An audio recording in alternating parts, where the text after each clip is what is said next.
There exists within the human psyche a mysterious process that Jung identified as one of the most profound transformations possible in human experience: the falling in love phenomenon, where rational consciousness temporarily surrenders to archetypal forces so powerful they reorganize the entire personality around another person.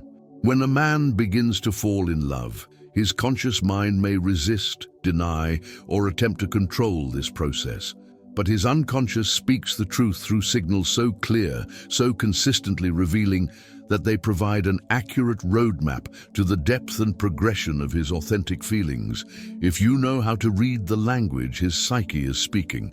Jung understood that falling in love activates what he called the Anima constellation, the awakening of the feminine principle within masculine psychology that creates both profound attraction and profound terror. This constellation produces what I call approach avoidance turbulence. The man experiences simultaneous desire to move closer and compulsive need to maintain distance, creating signals that appear contradictory but actually reveal the intensity of internal conflict generated by deepening feelings he may not be ready to acknowledge or accept. The first signal category emerges through what Jung identified as temporal reorganization. When a man begins falling in love, his relationship to time fundamentally shifts around your presence and absence. This manifests as what I call time distortion patterns. Minutes feel like hours when he's waiting to see you. Hours feel like minutes when you're together, and his internal clock becomes organized around your availability rather than his own schedule or preferences. This temporal reorganization appears as increasing responsiveness to your communication. Longer conversations that seem to expand beyond their intended duration, and what appears to be supernatural availability when you need his attention. He may find himself staying up later to talk with you, rearranging his schedule around opportunities to see you, or discovering that time moves differently when you're in his presence.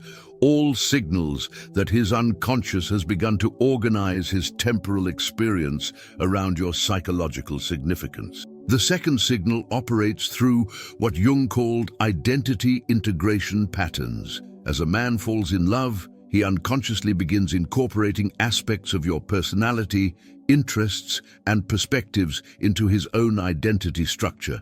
This is not conscious mimicry, but unconscious psychological absorption, the natural result of your growing importance in his internal world, requiring integration with his sense of self. This identity integration manifests as sudden interest in activities you enjoy, adoption of phrases or expressions you use, shifts in his values or priorities that align with yours, and what appears to be uncanny synchronicity in your thought patterns or preferences. Jung understood this as psychological assimilation. When someone becomes important enough, their psychological material begins to merge with your own, creating the foundation for what he called the psychological marriage. The third signal emerges through what Jung identified as energy field expansion. When falling in love, a man's personal energy field unconsciously extends to include you as part of his psychological territory. This creates what I call energetic inclusion behaviors. He begins to think, plan, and make decisions as if you are already part of his life system, even though no formal commitment has been established. This energy field expansion appears as automatic consideration of your preferences in his choices, inclusion of you in his future planning without conscious decision to do so, and protective or territorial responses when others threaten your comfort or well-being. His unconscious begins treating you as belonging to his personal sphere, creating behaviors that reveal psychological ownership long before conscious commitment. The fourth signal operates through what Jung called shadow activation. Falling in love triggers the emergence of psychological material that has been repressed, denied, or undeveloped in his personality. This activation creates what I call character expansion behaviors. You begin to see sides of him that others rarely witness, including increased emotional expression, vulnerability, playfulness, or creativity that indicates your presence is catalyzing his psychological development. Shadow activation signals include his willingness to share thoughts or feelings he normally keeps hidden, increased comfort with emotional expression in your presence, and the emergence of personality qualities that surprise even him. Jung understood this as evidence that love is facilitating what he called individuation, the process of becoming more fully oneself through relationship with another who can hold space for the totality of human complexity. The fifth signal manifests through what Jung identified as archetypal recognition patterns. When a man falls in love, his unconscious recognizes you as embodying archetypal patterns that are essential for his psychological completion. This recognition creates what I call numinous response behaviors. He treats you with a reverence, fascination, or sense of mystery that indicates you have achieved what Jung called carrier of the projection. You represent qualities his psyche needs for wholeness. The sixth signal emerges through what Jung called protective instinct amplification. As a man falls deeper in love, his unconscious activates ancient protective patterns that extend far beyond normal social courtesy or friendship concern. This manifests as what I call guardian behavior escalation, increasingly sophisticated and automatic responses designed to ensure your safety, comfort, and well-being that operate below the threshold of conscious decision-making.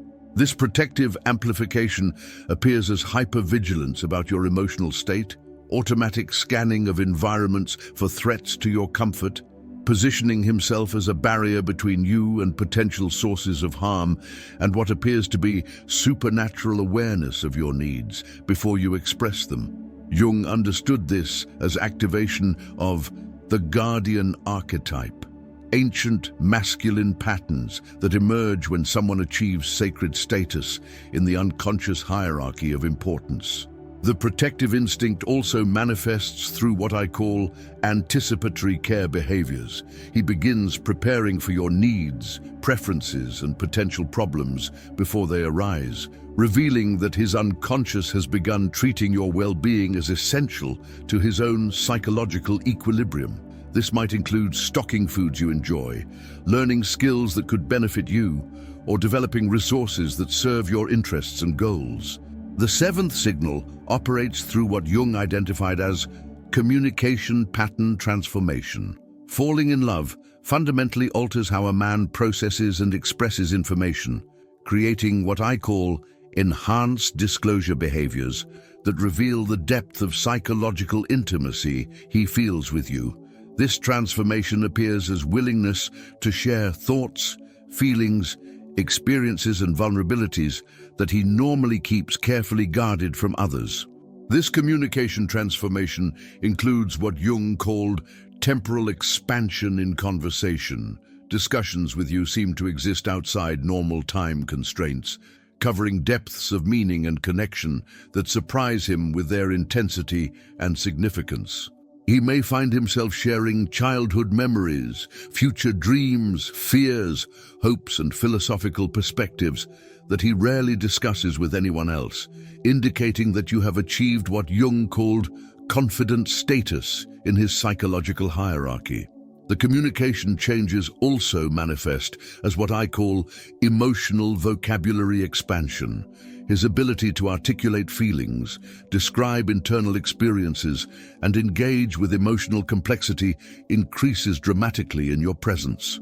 Jung understood this as evidence that you are facilitating his connection to the anima, the feeling, relational, intuitive aspects of his psyche that masculine conditioning often suppresses. The eighth signal emerges through what Jung called competitive displacement behaviors. When falling in love, a man unconsciously begins treating other potential romantic interests as threats requiring psychological and sometimes social neutralization. This manifests as what I call romantic field clearing, subtle and not so subtle behaviors designed to eliminate competition and establish his psychological claim on your romantic attention. This competitive displacement appears as increased criticism of other men who show interest in you, strategic positioning to limit their access to your time and attention, and what appears to be territorial marking through public displays of connection or intimacy. Jung understood this as activation of the lover archetype, primitive psychological patterns that drive men to secure and maintain access to the object of their romantic attachment. The competitive behaviors also include what I call value demonstration escalation, increasingly sophisticated attempts to prove his superiority over potential rivals through displays of resources, skills, emotional intelligence, or unique understanding of your needs and preferences. This escalation reveals that his unconscious has recognized you as worth competing for and is mobilizing all available psychological resources to ensure his success in that competition. The ninth signal operates through what Jung identified as future projection intensification. As falling in love deepens, a man's unconscious begins creating increasingly detailed and emotionally invested visions of shared future that include you as permanent presence. This manifests as what I call assumption-based planning. He begins making decisions and references that assume your continued presence in his life without conscious acknowledgement of this assumption. This future projection appears as casual mentions of shared experiences, months or years in the future, consideration of your preferences in long-term planning, and what appears to be unconscious construction of a life narrative that includes you as central character. Jung understood this as evidence that his psyche has begun what he called psychological marriage, the internal commitment to shared future that often precedes conscious recognition of love. The future projection also manifests through what I call legacy thinking. He begins considering how your relationship might develop, what kind of partnership you could create together, and how your connection might contribute to his long-term happiness and fulfillment. This thinking reveals that his unconscious has moved beyond present attraction into investment in permanent psychological partnership. The 10th signal emerges through what Jung called value system reorganization. When a man falls deeply in love, his hierarchy of importance, priorities, and life goals unconsciously restructures itself around the relationship and your well-being. This manifests as what I call priority inversion behaviors, activities, goals, or commitments that were previously central to his identity become secondary to opportunities for connection and shared experience with you. This value reorganization appears as willingness to sacrifice career opportunities that would interfere with the relationship, choosing social activities based on your preferences rather than his own, and fundamental shifts in how he allocates time, energy, and resources. Jung understood this as evidence that love is facilitating what he called enantiodromia, the psychological transformation where previous priorities reverse into their opposites as the psyche seeks new forms of meaning and fulfillment. The value system changes also manifest through what I call meaning-making transformation. Experiences become more significant when shared with you. Achievements feel empty without your recognition, and his sense of life satisfaction becomes increasingly dependent on the quality of your connection. This indicates that you have achieved what Jung called the central organizing principle in his psychological landscape. The 11th signal operates through what Jung identified as vulnerability threshold dissolution. Falling in love gradually dismantles the psychological defenses that normally protect men from emotional exposure, creating what I call progressive opening behaviors that reveal increasing willingness to risk rejection, judgment, or hurt in service of deeper connection with you. This vulnerability dissolution appears as sharing of shameful experiences, admission of fears and insecurities, expression of needs and dependencies that contradict his masculine self-image, and willingness to ask for emotional support or comfort. Jung understood this as activation of the lover's courage, the psychological state where the desire for connection becomes stronger than the fear of exposure, allowing authentic intimacy to develop. The vulnerability also manifests through what I call emotional risk escalation. He becomes willing to express feelings that could be rejected, make requests that could be denied, and reveal aspects of himself that could be judged or criticized. This escalation indicates that his attachment has become strong enough to override the self-protective mechanisms that normally govern masculine emotional expression. The 12th signal emerges through what Jung called psychological synchronization.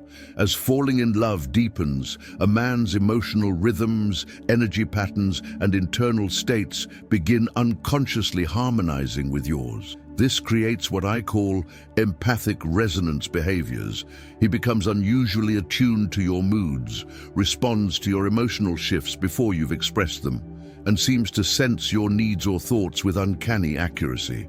This synchronization appears as ability to predict your reactions, comfort you before you've indicated distress, celebrate your victories with intensity that matches your own excitement, and what appears to be psychic connection that allows wordless communication. Jung understood this as evidence of psychological conjunction, the merging of individual psychological boundaries that creates the foundation for what he called the transcendent function in relationship. The synchronization also manifests through what I call biorhythm alignment. His sleep patterns, appetite, energy levels, and even physical health begin responding to your presence or absence in ways that indicate biological as well as psychological bonding. This alignment reveals that his nervous system has begun treating you as part of his extended self, creating physiological interdependence that supports emotional attachment. The 13th and most profound signal operates through what Jung identified as soul recognition phenomena. When a man falls in love at the deepest level, his unconscious recognizes you as what he called the other half of his totality, not just romantic partner, but spiritual counterpart essential for his psychological and spiritual completion. This recognition creates what I call transcendent love behaviors. Responses that indicate the relationship has moved beyond ordinary attraction into the realm of what Jung called the sacred marriage. Soul recognition manifests as treatment of the relationship as sacred or divinely ordained, sense that meeting you was destined or meant to be, and what appears to be spiritual awakening catalyzed by your connection. He may begin expressing concepts about fate, purpose, or meaning that were previously foreign to his worldview, indicating that love has activated what Jung called the religious function, the human need for connection to something greater than individual existence. The soul recognition also appears through what I call existential integration. He begins considering how your relationship fits into his larger life purpose, spiritual development, and contribution to the world. This integration reveals that his unconscious has recognized the relationship not just as personal fulfillment, but as vehicle for psychological and spiritual evolution that serves purposes larger than individual happiness. We arrive now at the most crucial understanding, recognizing that these signals represent not just indicators of his falling in love, but invitations for conscious participation in what Jung called the individuation process through relationship, the psychological and spiritual development that can only occur when two people support each other's journey toward wholeness while maintaining their own authentic identity and growth trajectory. The first principle for recognizing these signals is what Jung called pattern recognition over isolated incidents. Individual behaviors might indicate attraction, interest, or temporary fascination, but the constellation of multiple signals appearing consistently over time indicates the deep psychological transformation that characterizes genuine falling in love. The key is observing whether these behaviors represent systematic change rather than sporadic interest. This pattern recognition requires developing what Jung called psychological sophistication, the ability to distinguish between surface attraction that creates temporary behavioral changes and deep attachment that reorganizes the entire personality structure.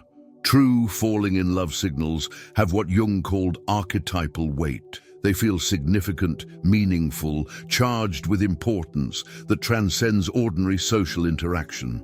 The second principle involves what Jung identified as conscious reciprocity without manipulation, responding to his unconscious signals in ways that honor their psychological significance while maintaining your own authentic response patterns and emotional integrity.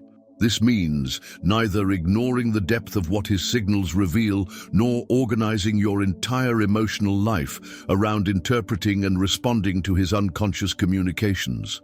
Conscious reciprocity requires asking crucial questions. What do these signals mean to me? How do I want to respond to this level of unconscious attachment? What serves my own growth and happiness in this situation? The goal is not just to recognize his falling in love, but to make conscious choices about how to engage with that process in ways that honor both his psychological development and your own authentic desires and boundaries. The third principle Jung would emphasize is patience with unconscious process, understanding that the movement from unconscious falling in love to conscious declaration and commitment is a natural psychological development that cannot be forced without potentially damaging the organic process of emotional integration. The signals represent his psyche's attempt to gradually acclimate to the reality of profound attachment without triggering overwhelming vulnerability. This patience requires what Jung called holding space for transformation, maintaining emotional availability and appropriate responsiveness while allowing his conscious mind the time necessary to integrate what his unconscious already knows. Pressuring for premature declaration or trying to accelerate the process can drive the feelings underground rather than encouraging their natural emergence into conscious expression. The fourth and most important principle involves what Jung called mutual individuation, recognizing that his falling in love process is not just about him choosing you, but about both of you choosing conscious participation in psychological and spiritual development that serves your individual growth as well as your potential partnership. True love facilitates rather than inhibits individual authenticity and personal evolution. Mutual individuation requires maintaining what Jung called differentiated connection, the capacity to remain emotionally open and responsive while preserving your own psychological center, authentic voice, and independent identity. This means neither losing yourself in his falling process nor remaining so defended that you cannot participate authentically in the developing connection. The ultimate wisdom Jung would offer is this: the signals indicate that his unconscious has recognized you as psychologically and spiritually significant, but conscious relationship requires that both parties choose deliberate participation in shared growth and authentic partnership. The falling process is not the destination, but the beginning, the unconscious recognition that must evolve into conscious choice and explicit commitment. Your ability to recognize these signals gives you valuable information about his authentic feelings and psychological state, but your wisdom lies in using this information to make conscious decisions about your own emotional investment, response patterns, and relationship goals. His unconscious may be falling, but conscious love requires that both people choose to catch each other and build something beautiful from the foundation of mutual recognition and respect. The signals are clear. The falling is happening. The question is not whether he's falling for you, it's whether you want to fall into conscious love together and whether you're both ready to do the psychological work that transforms unconscious attraction into conscious partnership that serves mutual growth, authentic intimacy, and shared spiritual evolution. Recognition is awareness. Conscious response is choice. How you use both determines whether falling in love becomes falling into life-giving partnership or remains trapped in the realm of unconscious attachment that never achieves its full potential for transformation and growth. If you've been wondering whether he's falling for you, if you now recognize signals you've been seeing but couldn't interpret, then your transformation begins with developing what Jung called psychological sophistication, the ability to read the deeper patterns of unconscious communication while maintaining your own emotional center and authentic response. Subscribe to this channel if you're ready to dive deeper into the psychology of love and learn to recognize the profound transformations that occur when someone falls deeply in love. Share this video with someone who needs to understand that the most important declarations often happen without words, through the signals that emerge from the unconscious before the mind can acknowledge what's happening. And most importantly, practice this today. Observe the patterns in your own relationships with new awareness. Look for constellation of behaviors rather than isolated incidents. Notice temporal reorganization, identity integration, energy field expansion, and protective instinct activation. Ask yourself what these patterns reveal about authentic feelings beneath surface interactions. These signals are gifts, direct communications from the unconscious about psychological transformation happening at levels deeper than conscious awareness. When you learn to recognize this language, you gain access to emotional reality that words often cannot capture or express. Stop waiting for perfect verbal declarations and start recognizing perfect psychological truth expressed through behavioral transformation. Stop demanding conscious admission and start appreciating unconscious revelation. Stop missing the profound communications happening through the signals of a heart falling into love. His unconscious is telling you everything you need to know about his authentic feelings. The question is not whether he's falling for you, it's whether you're ready to fall into conscious love together. The signals are speaking. Your heart knows the truth. What will you do with that knowledge?